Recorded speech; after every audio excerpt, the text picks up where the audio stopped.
میں اہل حدیث مکتب فکر کے خلاف نہیں ہوں، میں منہج کے خلاف نہیں ہوں. انہوں نے جو اپنی ڈرائیونگ سیٹ کے اوپر اس قسم کے علماء بٹھائے ہوئے ہیں نا، جو ان کے مکتب فکر کو بدنام کر رہے ہیں، میں ان کو سنگل آؤٹ اس حوالے سے کر رہا ہوں. یہ ذہن میں رکھیے گا، اس کو اوور آل نہ سمجھیے گا. جس طرح ہم علماء کو جب کنڈیم کرتے ہیں تو مراد علماء سو ہیں، علماء حق کو نہیں ہم کہہ رہے ہوتے. تو وہ میں آپ کو مثال دے دیتا ہوں کہ انہوں نے احادیث کے اندر کیسے تعریف کی. پاکستان لیول کے ان کے بہت بڑے ایک عالم ہیں محمد اقبال کیلانی صاحب.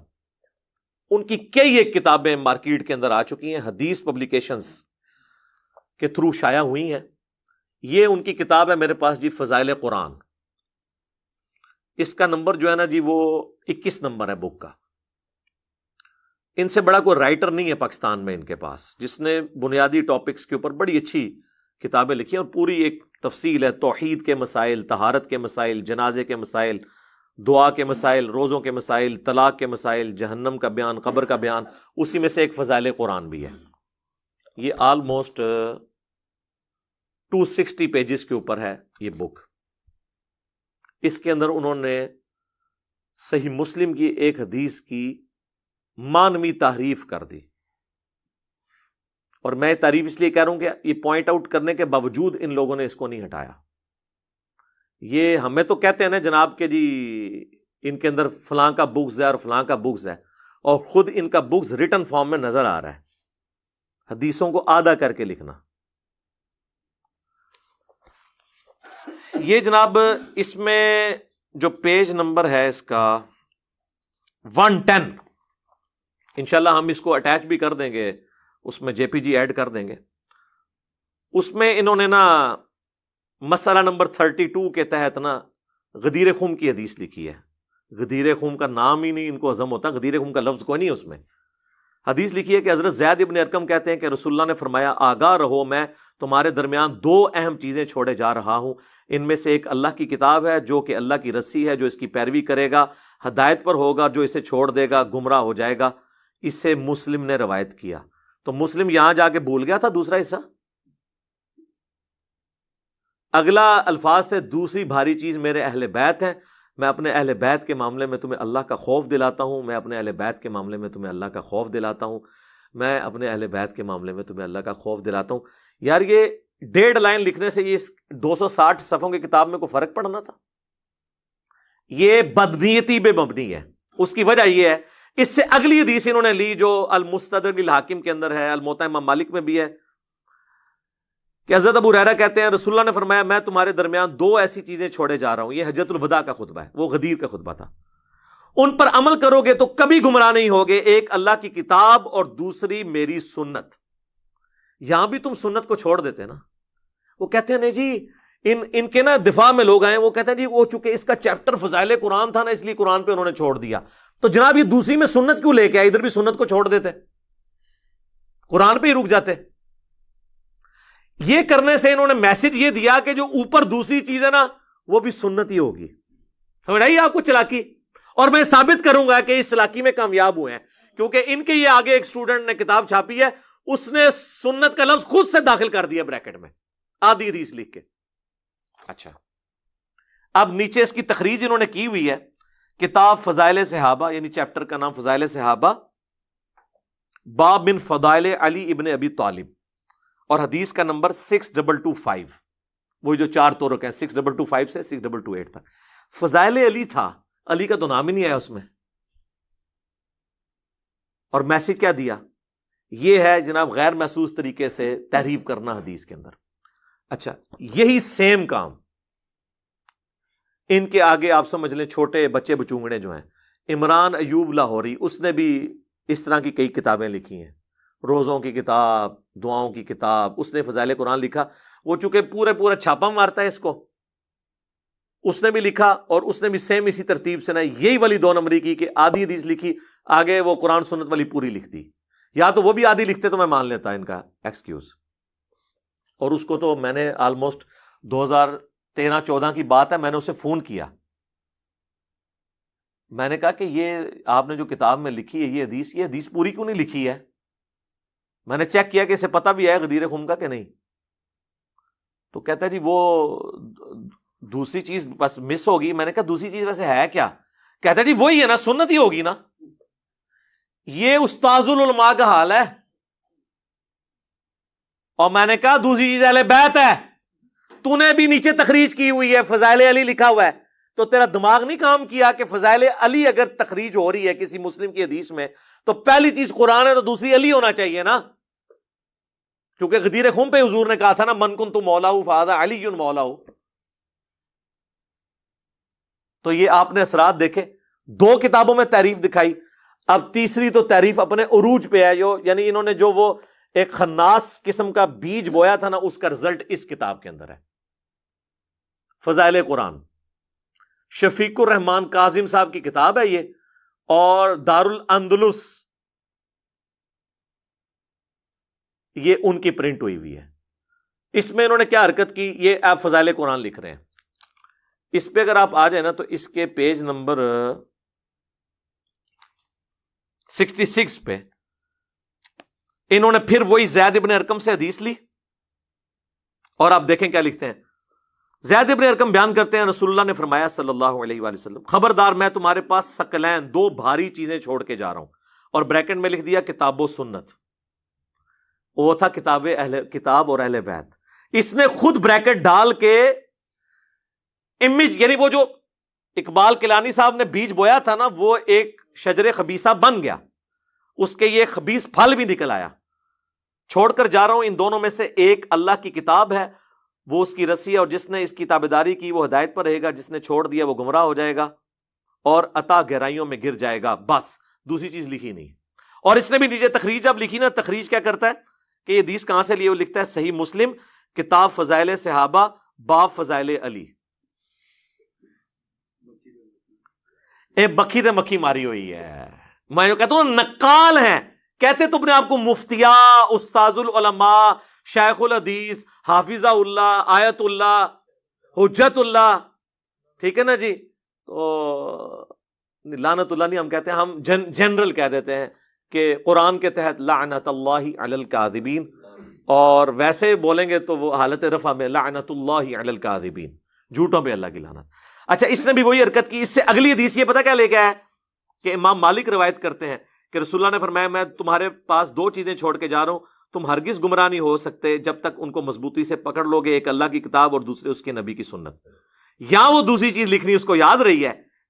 یار یہ ایک جگہ بھولتے، 2 جگہ بھولتے، 3 مختلف بندے بھولے تو یہ بغض اہل بیت ہے ان کے اندر. آپ کو تو یہ کہانیاں کراتے ہیں وہ جی حضرت علی کی محبت میں غلو ہو کے فرقے گمراہ ہوں گے. تو سر وہ پوری حدیث کیا ہے؟ فضائل صحابہ احمد بن حنبل کی کتاب میں 2 روایتیں ہیں، اور یہ غیبی خبر رسول اللہ کے بتانے پر ہی موقوف ہے. مولا علی کا قول ہے کہ میری وجہ سے 2 فرقے جہنم میں جائیں گے اور 2 فرقے گمراہ ہوں گے، ایک میری محبت میں غلو کر کے، ایک میری دشمنی میں غلو کر کے. یعنی محبت میں غلو کرنے والے رافضی، جن کا آپ کو یہ تعارف بڑے اچھے طریقے سے کرواتے ہیں، اور دشمنی میں غلو کرنے والے ناصبی، یعنی جو ان کے اندر خود موجود ہیں اس لیے ان کا تعارف نہیں کرواتے، اور کہتے ہیں نہیں جی وہ پہلے ایک گروہ تھا. نہ سر، سنن نسائی میں موجود ہے کہ خوارج ناصبی قیامت تک پیدا ہوتے رہیں گے، اور ان کا آخری گروہ دجال کے ساتھ مل کے مسلمانوں کے خلاف قتال کرے گا. آپ کو نظر نہیں آ رہے نا، آپ نے اینک دوسری لگائی ہے، ہمیں تو نظر آ رہے ہیں. تو آپ کو کیسے نظر آئیں گے؟ آپ کے اندر موجود ہے. اور پھر جب زیادہ بحث ہوتی ہے کہتے ہیں جی قیامت الدن پوچھا نہیں جائے گا. یہ جو کچھ آپ نے حرکتیں کی ان کتابوں میں، یہ آپ سے نہیں پوچھا جائے گا کہ آپ نے حدیثوں کی تعریف کی ہے، علماء یہود کا کردار ادا کیا، آپ سے نہیں پوچھا جائے گا. صحیح مسلم میں 240 حدیث ہے، علی سے محبت نہیں رکھے گا مگر مؤمن، علی سے بغض نہیں رکھے گا مگر منافق. یہ تو کہتے ہیں نا وہ جی حب علی نہیں ہے، بغض معاویہ. بغض معاویہ تو کوئی چیز ہی نہیں دنیا میں، حب علی اور بغض علی ہے. ایویں کولو ایک محاورہ بنا چھڑے، قرآن و حدیث نہ آتا تو محاورے پھر بول دیتے ہیں آگے سے. تو یہ مسلم شریف کی حدیث پھر آپ لوگوں پہ فٹ ہونی ہے کہ آپ کے اندر بغض ہے. پوچھا نہیں جائے گا، پوچھا تو جائے گا. غدیر خم کی حدیث ہے، رسول اللہ ڈرا کے گئے صلی اللہ علیہ وآلہ وسلم. اور پھر جو المستدرک للحاکم میں حدیث ہے 4712 کہ اگر کوئی شخص پوری زندگی حجر اسود اور مقام ابراہیم کے درمیان نمازیں پڑھتا رہے اور روزے رکھتا رہے اور اس حال میں مرے کہ ہم اہل بیت کا بغض اس کے دل کے اندر ہوا، تو اللہ اسے ضرور آگ میں داخل کرے گا. تو نہیں پوچھا جانا. آپ کی جنت اور دوزخ کا فیصلہ اہل بیت کی محبت پہ ہو رہا ہے, آپ اسے جو ہے وہ سنی شیعہ فساد بنائے ہوئے ہیں. تو اپنی اداؤں کے اوپر خود غور کریں. اور مجھے پتا ہے آپ لوگ بہت تنگ ہیں میری وجہ سے. اچھا, یہ جو دو ننگے سر والے بھائی ہیں نا, یہ پاکستان لیول کے ایک واٹس ایپ گروپ جس میں سینکڑوں علماء ہیں, ایک سے زیادہ گروپس بنے ہوئے, ان کے ایڈمن بھی ہیں. اور ان گروپس میں ہمارے چاہنے والے علماء بھی موجود ہیں. اہل حق تو ہر جگہ موجود ہے. تو ہمیں ریئل ٹائم مولوی لیکس آتی رہتی ہیں, جیسے ویکی لیکس ہوتی ہے نا, مولوی لیکس بھی ہیں.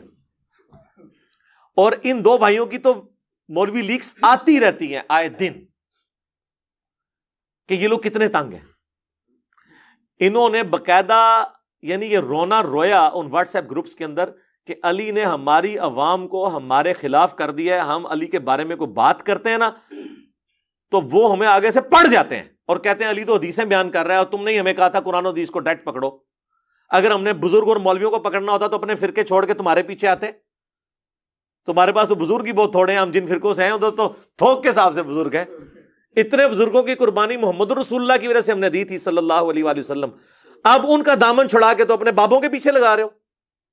تو یہ رونا روتے ہیں کہ جی کیا کریں, وہ تو ہمیں لڑتے ہیں آگے سے. تو اس کا پھر وہ حال انہوں نے تجویز کیا کہ حال یہ ہے کہ اب ہم اس کا مقابلہ تو نہیں کر سکتے.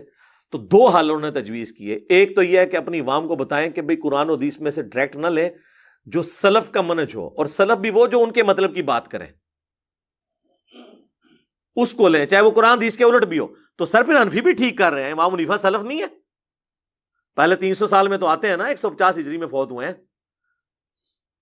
ان کی طرف جو چیزیں منسوب کرتے ہیں وہ بھی تو اپنے سلف کا ہی منہج لے کے چل رہے ہیں نا.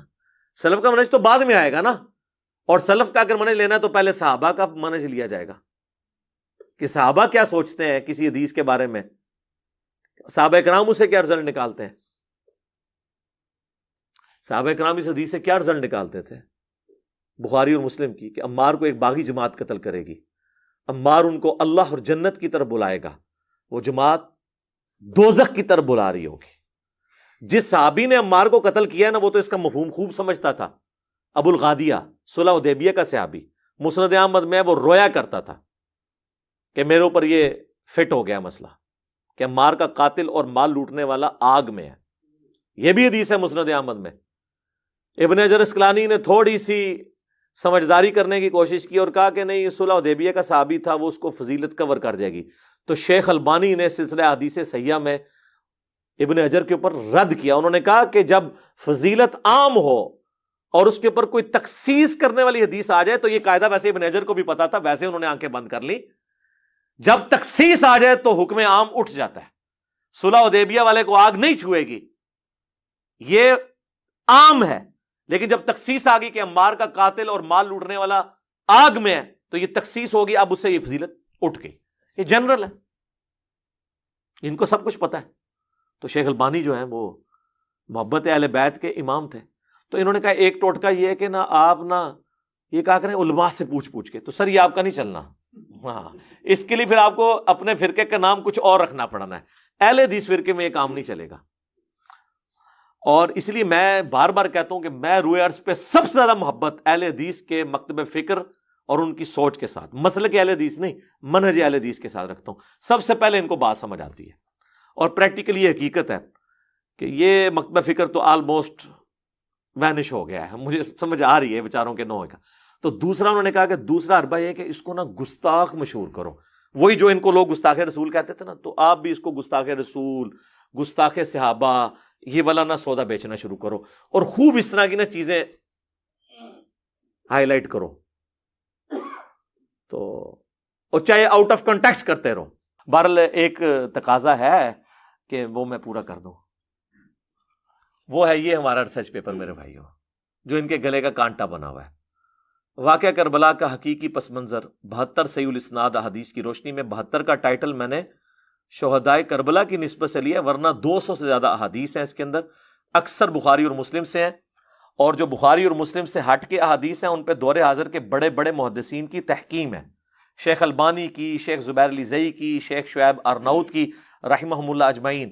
سلیم اسد کی حافظ اللہ تعالی اور باقی علماء کی اس کے اوپر تحکیم لگی ہوئی ہے.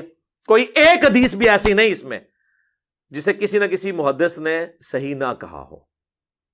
اور اگر کسی کو چڑ ہے نا ادر دین بخاری مسلم، تو 70% تو بخاری مسلم ہے، آپ اسی کو ذرا اس کی شرح بیان کر دیں. اسی نے گلا پھاڑ کے کہا تھا نا کہ وہ جی مجھ سے مباہلہ کر لو، تو میں نے اسے چیلنج کیا تھا کہ تو مبالغے والی حدیث صحیح مسلم سے 6220 کبھی حدیث ممبر پہ سنا ہی نہیں سکتا. اس میں پھر سب و شتم کا ایشو کھل جائے گا، کیونکہ حضرت سعد سے کروانے کی کوشش کی تھی اور اس کی فلنگ دی بلینکس امام ابن تیمیہ نے کی. ہمارا معاویہ سعدن بسب بھی، سعد کو معاویہ نے سب کرنے کا کہا اور انہوں نے انکار کیا. یہ پھر میں لمبا ٹاپک ہو جائے گا، اس میں نے ساری جمع کی چھوڑ دیں. اچھا، اس کے اندر میں نے ایک نمبر پہ ایک سے زیادہ روایتیں لی ہیں. مثلا 33 نمبر پہ غدیر خم کے 8 طرق میں نے جمع کیے، اس لیے 200 زیادہ روایتیں ہیں 72 کی نسبت شہدائے کربلا کی نسبت سے. اور 6 بڑے بڑے ٹاپکس کور کیے ہیں. نمبر 1، منہج نبوی پر قائم خلافت راشدہ کی صحیح مدت کتنی تھی اور خلافت کے اہل حقیقی خلفائے راشدین کون ہیں؟ 5، ابو بکر، عمر، عثمان، علی، حسن ابن علی. یہ میں نے ثابت کیا. دوسرا ٹاپک، خلیفہ راشد سے بغاوت بدعت ہے. جنگ جمل، صفین اور نہروان میں سیدنا علی کی حقانیت اور شہادت سیدنا عثمان کے اصلی اسباب. ایک وہ جعلی سبب کہتے ہیں عبداللہ ابن سبا تھا جس نے معاذ اللہ 40,000 صحابہ کو ہی نعوذ باللہ گمراہ کر دیا. نہیں، بخاری مسلم سے میں نے بتایا بنو امیہ کے گورنر وجہ بنے حضرت عثمان کی شہادت کے. تیسرا ٹاپک، رسول اللہ صلی اللہ علیہ وآلہ وسلم نے اپنی وفات سے 1 مہینہ پہلے مستقبل میں ہونے والے حکومتی بگاڑ سے متعلق غیبی خبریں دے دی تھیں. چوتھا ٹاپک، چوتھے خلیفہ راشد سیدنا علی کے فضائل کا بیان اور ان پر ممبروں سے لعنت کرنے کی بدعت کب اور کس نے ایجاد کی. پانچواں ٹاپک، حضرت معاویہ رضی اللہ تعالیٰ عنہ کو حکومت مل جانے کے بعد سے بتدریج امت پر کیسی ملوکیت مسلط ہوئی اور اس کا بھیانک نتیجہ کیا نکلا. اور چھٹا اور آخری ٹاپک، سیدنا حسین کے فضائل کا بیان اور یزید بن معاویہ کی ملوکیت میں اس کے گورنر عبید اللہ ابن زیاد کے ذریعے مظلومانہ شہادت. یہ ریسرچ پیپر مفت ڈاؤن لوڈ کریں ہماری ویب سائٹ ahlsunnatpak.com سے. ریسرچ پیپر والے پورشن میں 5B ہے. ہارڈ کاپی بھی اس کی مفت منگوا سکتے ہیں، صرف TCS کا 300 کا آپ کو خرچہ دینا ہوگا. یہ ریسرچ پیپر اور اس کے ساتھ 8 ریسرچ پیپر اور ٹوٹل 9 ریسرچ پیپرز اور 3 اذکار کارڈ، یہ 12 کا پیکج بالکل مفت آپ کے گھر آئے گا. صرف TCS کا آپ نے 300 روپے خرچہ دینا ہے. صبح 9 سے لے کر شام 5 بجے تک ہماری اکیڈمی کے نمبر پہ آپ رابطہ کر سکتے ہیں. واٹس ایپ کال نہیں کریں گے، ڈائریکٹ کال کریں 0321590162 اور بائٹ سے کریں گے تو +92 کے کوڈ کے ساتھ 321590162. لیکن بائی ڈاک نہیں جاتی ہے، منگوانی ملک کے اندر ہوگی، باقی پھر آپ خود لے جائیں. تو یہ آپ ڈاک میں منگوائیں. یہ کلرڈ پرنٹنگ ہے، آپ کے گھر آئے گی، اس کو پڑھیں اور آپ کو حقائق پتہ چلیں گے. باقی یہ میرا شرعی حق تھا. مجھے جب کبھی اس طرح کا موقع ملتا ہے تو میں لوگوں کا دماغ کھولنے کے لیے کوشش کرتا ہوں کہ ان کو اس حقائق کے ساتھ جڑے ہوئے اور کئی ایک حقائق بھی بیان کر دوں.